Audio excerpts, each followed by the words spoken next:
Hello friends, Manjusha cooking and ব্লগসের আর একটা নতুন রেসিপিতে আপনাদের সবাইকে স্বাগত।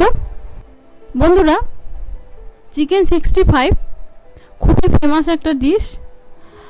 চিকেন 65 থেকে অনুপ্রাণিত হয়ে আরও বিভিন্ন জিনিসের উপর কিন্তু এটা ট্রাই করা হয়েছে। সেই রকম আজকে একটা রেসিপি আমি শেয়ার করব, তা হলো এগ 65। এরকম কিন্তু পনির 65 হয়, আলু 65 হয়, ফুলকপি 65 হয়। তো আমি আজকে আপনাদের সঙ্গে শেয়ার করব এগ 65 অন্যভাবে, অন্যরকমভাবে। তো চলুন শুরু করি। এগ 65 করার জন্য আমি এখানে কতগুলো ডিম নিয়ে নিচ্ছি। আমি এখানে 10টা ডিমের করব। আপনারা যে পরিমাণে করতে চান সেইভাবে নিয়ে নেবেন।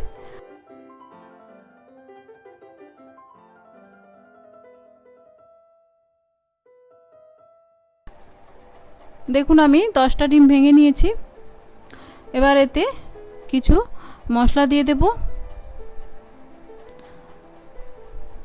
যেমন নুন, গোলমরিচ গুঁড়ো,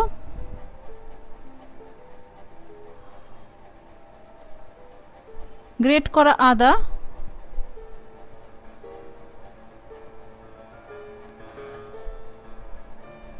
ফাইন করে চপ করা কাঁচা লঙ্কা,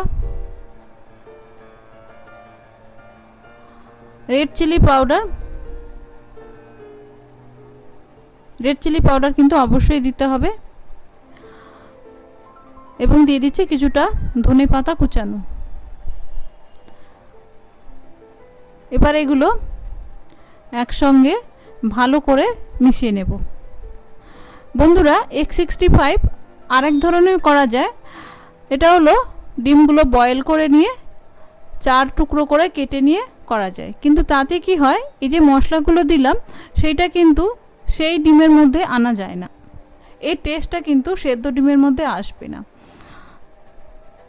আপনারা চাইলে এর মধ্যে চিজ বা পনির গ্রেট করেও কিন্তু দিতে পারেন, তাহলেও কিন্তু টেস্ট আরও ভালো হবে। দেখুন, ভালো করে মিশিয়ে নিয়েছি। এবার এতে দিয়ে দিলাম 1 টেবিল চামচ মতো সাদা তেল।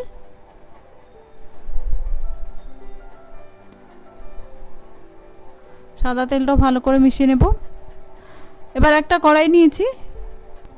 আমি এখানে কড়াইটা মোটা নিয়েছি। আপনারা যে পাত্রে করবেন সেটা যেন একটু মোটা হয় সেটা দেখবেন। এবার এখানে আমি 1 টেবিল চামচ মতো তেল কড়াইতে ভালো করে একটু মাখিয়ে নিয়েছি। এবার যে ডিমটা আমি রেডি করে রেখেছিলাম, ডিমের গোলাটা, সেটা দিয়ে দিলাম। বন্ধুরা, প্রথমে আমি মিডিয়াম আঁচে রাখবো 2-3 মিনিট। তারপরে গরম হয়ে গেলে ভালো করে কড়াইটা আমি একদম লো আঁচে রাখবো, কারণ এটা আস্তে আস্তে হবে। মিনিট 10 সময় লাগবে হতে, তার থেকে একটু বেশিও লাগতে পারে, যেহেতু পরিমাণ একটু বেশি আছে। 12-15 মিনিটও লাগতে পারে। তবে বারবার খুলে দেখবেন না, দরকার হলে কড়াইটা একটু এদিক ওদিক করে দেবেন গ্যাসের মধ্যে। দেখুন বন্ধুরা, 12 মিনিট মতো আমি আঁচে রেখেছিলাম, তারপরে নিভিয়ে কড়াইতে আরও 5 মিনিট রেখেছিলাম। তারপরে আমি এটা ডিমোল্ড করে নিয়েছি।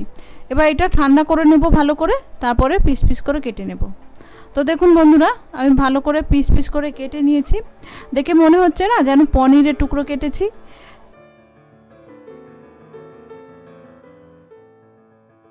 এগ কিউবগুলো আমি ম্যারিনেট করে নেব।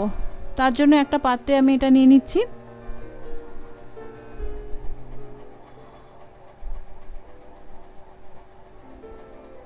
যেহেতু এগ, সেহেতু একটু সাবধানে কিন্তু ম্যারিনেট করতে হবে। দিয়ে দিলাম 1 টেবিল চামচ আদা রসুনের পেস্ট,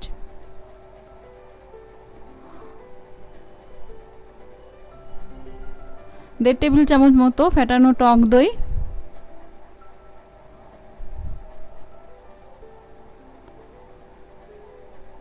1 টিস্পুন গোলমরিচের গুঁড়ো। এবার দিয়ে দিলাম 1 টিস্পুনের মতো red chilli powder. Red chilli পাউডারটা কিন্তু অবশ্যই দিতে হবে। রেড চিলি পাউডার যদি কম দিতে চান তাহলে কিন্তু অল্প একটু কালার ব্যবহার করতে পারেন, কারণ আমি এখানে রেড চিলি পাউডারটা কালারের জন্য ব্যবহার করছি। কালারটা কিন্তু এখানে মাস্ট। এবার দিয়ে দিলাম 2 টেবিল চামচ বেসন, 1 টেবিল চামচ কর্নফ্লাওয়ার এবং 1 টেবিল চামচ চালের গুঁড়ো। এবার এগুলো সাবধানে আস্তে আস্তে করে আমি এটা ভালো করে কোট করে নেব। দরকার হলে এই সময় একটু জলে ছিটে দিতে পারেন। দেখুন সুন্দর এই কিউবগুলো কিন্তু কোট হয়ে গেছে। এরকম সুন্দর করে কোট করতে হবে, নাহলে কিন্তু তেলে দিলে ছেড়ে যাবে। এবার এগুলো আমি ভেজে নেব। ভাজার জন্য একটা কড়াইতে আমি বেশ কিছুটা রিফাইন অয়েল নিয়ে নিয়েছি। এটা কিন্তু ডিপ ফ্রাই করতে হবে, তাই তেলটা কিন্তু একটু বেশি নিতে হবে। তেলটা ভালোভাবে গরম হয়ে গেছে। এবার আমি এগ কিউবগুলো দিয়ে দিচ্ছি। এগুলো মিডিয়াম টু হাই ফ্লেমে কিন্তু ভাজতে হবে, লো ফ্লেমে ভাজার কোনো দরকার নেই।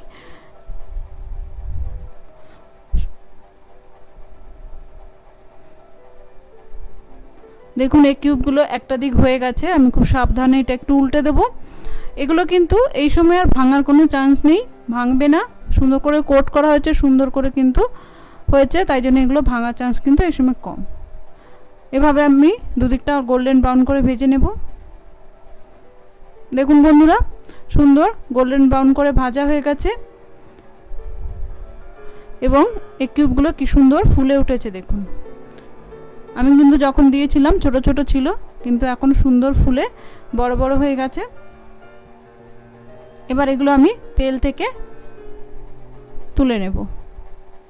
দেখুন বন্ধুরা কি সুন্দর কালার এসছে গোল্ডেন ব্রাউন। এটা কিন্তু আপনারা এগ পকোড়া হিসেবে কিন্তু অনায়াসে ব্যবহার করতে পারেন। এটা দিয়ে এগ চিলিও করতে পারেন। তো এইভাবে আমি সবকটা ভেজে নেব।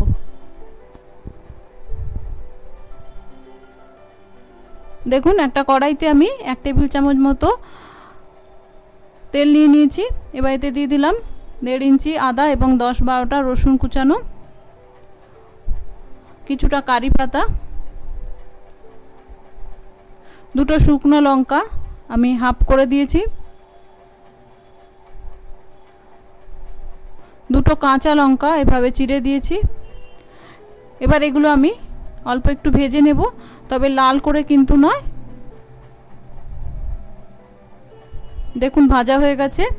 এবার এতে দিয়ে দিচ্ছি হাফ টিস্পুনের মতো রেড চিলি পাউডার।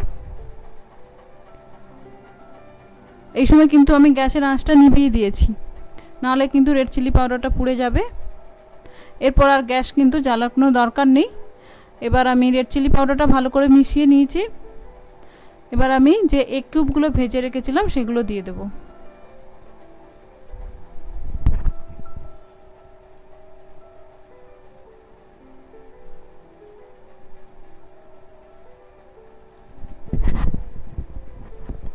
এবার এতে দিয়ে দিচ্ছি গোলমরিচ গুঁড়ো,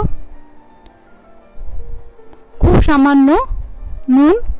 নুন কিন্তু দেওয়া আছে, তাই খুবই সামান্য লাগবে, নাহলে কিন্তু বেশি হয়ে যাবে।